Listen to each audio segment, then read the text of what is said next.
اس کے بعد پھر سہیل ابن عمرو ان کا ایک بڑا ڈپلومیٹ تھا، بہت تیز ترار ذہین، وہ آیا اور اس سے صلح کی بات چیت ہو گئی حضور کی اور شرائط طے ہو گئی. لیکن ان شرائط میں ایک پہلو ایسا تھا کہ جو بہت ہی مسلمانوں کے لیے گویا کہ ایک طرح سے توہین آمیز تھا. پہلی بات تو یہ طے ہوئی کہ آپ اس سال تو عمرہ نہیں کریں گے، یہیں اپنے احرام کھول دیجئے، قربانیاں دے دیجئے اور واپس چلے جائیے.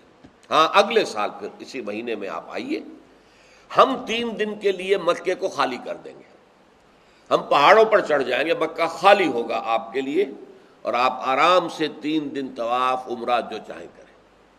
ایک شرط تو یہ ہو گئی. دوسری یہ کہ نو وار پیکٹ فار 10 ایئرس، اب ہمارے ہاں 10 سال تک ہمارے مابین جنگ نہیں ہوگی.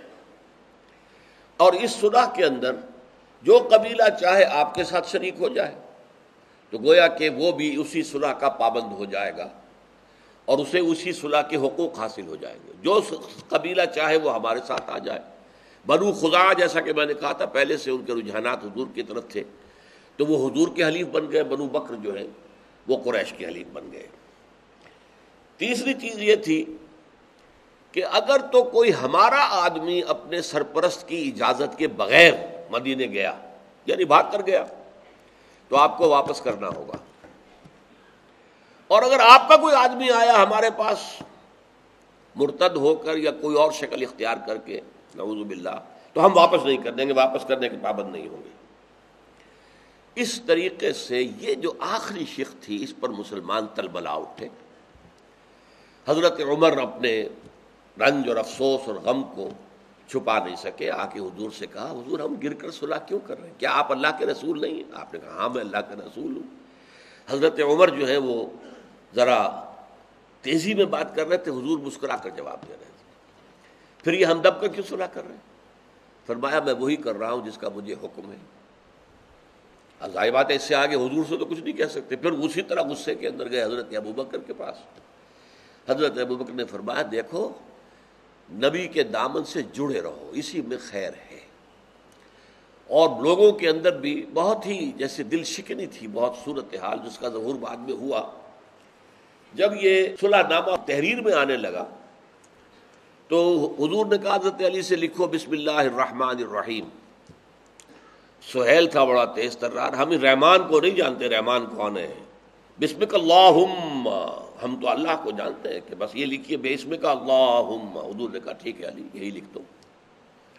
پھر حضور نے فرمایا یہ معاہدہ ہے محمد الرسول اللہ اور قریش کے. غلط، ہم آپ کو رسول مانتے تو جھگڑا ہی نہیں تھا کوئی، نہ اس معاہدے کی ضرورت تھی، ہم تو رسول نہیں مانتے آپ کو.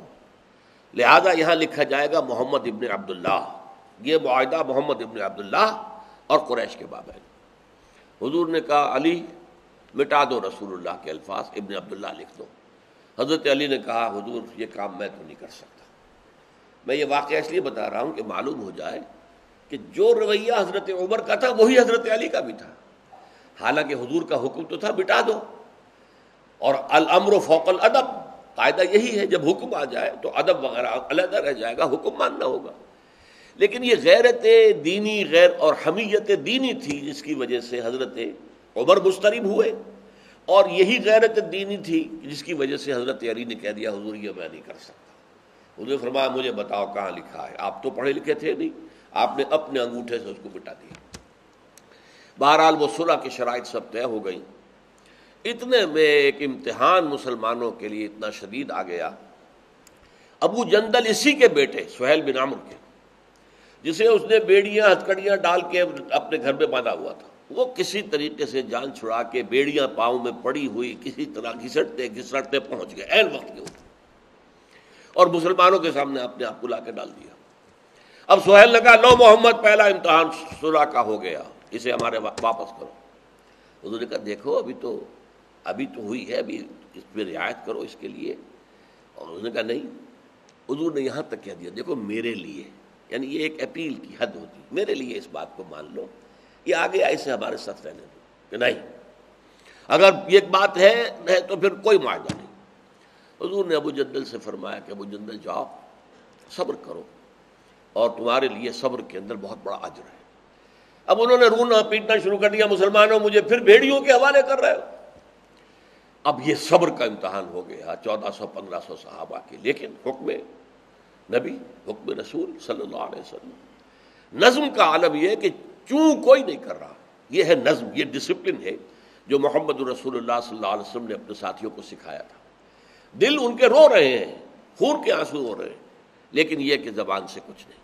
زیادہ سے زیادہ حضرت عمر نے جو کہا، اور اس پر بھی انہیں ساری عمر پھر پچھتاوا رہا کہ میں نے اس وقت ذرا تیز انداز میں حضور سے گفتگو کی تھی، تو انہوں نے توبہ بھی کی اللہ کی جناب میں، اور پھر بھی پچھتاوا رہا۔ جیسے حضرت علی نے بھی گویا کہ حضور کے حکم کی نافرمانی کی، لیکن یہ کہ ہے حکم جو ہے وہ ہوگا۔